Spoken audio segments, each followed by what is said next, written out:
প্রচুর পরিশ্রম করতেছেন, ঘাম পড়তেছে। আপনারা হয়তো দেখছেন আজকে সকাল 9টা থেকে আমরা আরম্ভ করেছি।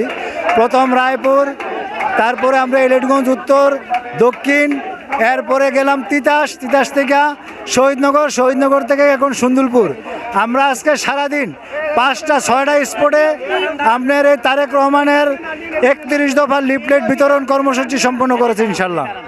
গণজোয়ার ধানের শীষের আপনি তো অবশ্যই দেখতেছেন ইনশাল্লাহ। আপনার যেখানেই যাচ্ছি লক্ষ লক্ষ হাজার হাজার লোকের গণজোয়ার ইনশাল্লাহ।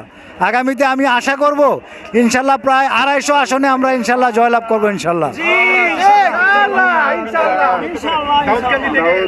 দাউদকান্দিতে আমাদের ডক্টর খন্দকার মোশাররফের সাহেবের এগেইনস্টে যে দাঁড়াবে আমার মনে হয় জামানত থাকবে না ইনশাল্লাহ।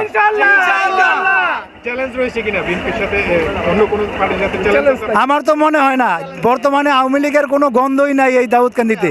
সুতরাং আবার চ্যালেঞ্জ কিসের? যারাই আসবে জামাতেরও ইনশাল্লাহ জামানত থাকবে না ডক্টর খন্দকার মোশাররফ হোসেন সাহেবের সাথে।